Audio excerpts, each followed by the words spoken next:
அறுபத்தில பெரியாரு கருப்பு சோக்கா போடல, கத்தர் சோக்காடு வேஸ்டியும் காடா வேஸ்டியும் கட்டிட்டு பிரச்சாரம் அன்னைக்கு வச்சுக்கிட்டு அது பிறகுதான் கருப்பு சோக்கா போட்டிருப்பாரு.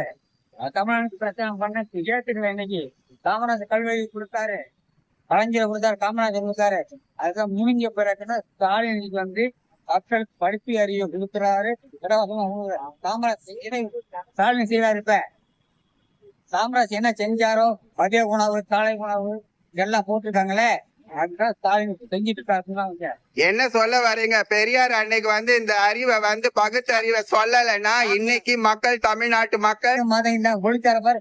பெரியார் தந்தை பெரியாரு தேவரங்கிறான், பல்லைங்கிறான், பழத்துக்கிட்டு மைக் இல்லாத காலத்திலையும் ஒளி விளக்கு இல்லாத காலத்திலையும் சாதி விட்டு பேசி பிரச்சனை பண்ணாரு. திருந்தாதி செம்மன் தமிழன் ஒரு காலம் கேட்பலாம். திருந்தா செம்மன் சாதிங்கன்னா இப்ப இந்த பெரியார் வந்ததுனாலதான் இவ்வளவு கல்வி அறிவு வந்திருக்கு. ஆமா, பெரியார் இல்லைன்னா படிப்பு இல்லை. காமராஜ் இல்லைன்னா காமராஜ் கருவி கொடுத்தாரு. ஸ்டாலின் இருக்கிறாரு. காமராஜ் அடுத்தது தான் ஸ்டாலின் இப்ப கல்வி கொடுக்குறாரு.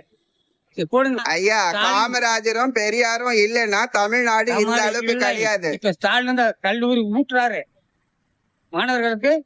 காமராஜர் கல்வி ஊட்டுறாரு. மாணவர்கள் நினைக்கி பார்க்கணும். இன்னைக்கு எல்லா செலவும் செய்கிறாரு ஸ்டாலின். காமராஜர் சின்ன காமராஜர் தான் ஸ்டாலின்.